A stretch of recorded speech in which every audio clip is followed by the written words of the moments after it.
Good morning, family of faith and friends. It's Thursday morning, March 19. I'm at Little Mountain in Mount Vernon, which is one of my favorite places to be in the city. If you haven't been up here, I'd encourage you to come up sometime. This morning, if you're down below, it's a foggy day. You're probably closed in the clouds. And days like this remind me that even when it's cloudy down below, you don't have to go up very high at all before you're having a sunny day. If you've ever flown in an airplane on a rainy day, you've experienced the same thing. Up above the clouds, it's always a sunny day.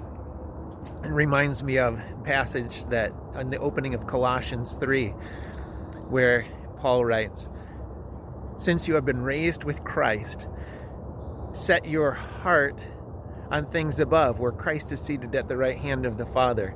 Set your minds on things above, not on earthly things."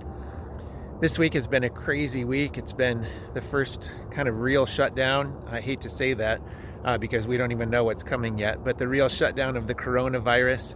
Kids are doing school at home. A lot of businesses are closed, and it seems like life is kind of closing in around us.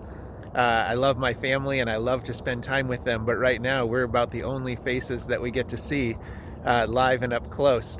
This morning I had to pick something up at the store, and I happened to see a friend who was picking something up too, and it was just a breath of fresh air to see somebody. But when life feels like it's getting all closed in and cloudy, we're encouraged to lift up our hearts to the Lord, to remember that there is a deeper reality beyond the things that we see, and that there is hope beyond despair, and that there is joy beyond sorrow. This week at church, we're going to be celebrating communion, and we're going to be doing it virtually because we can't get together to worship. And one of the classic lines that opens up the communion service is called the Sursum Corda, "Lift up your hearts to the Lord." The little responsive phrase goes like this, between the leader and the congregation: "The Lord be with you, and also with you. Lift up your hearts." We lift them up to the Lord. It is fitting for us to give thanks to the Lord. It is right and fitting, our joy and our salvation, that we should at all times and in all places give thanks to you, O Holy Father. And it goes something like that. And I think we'll actually be using that this week in our worship service.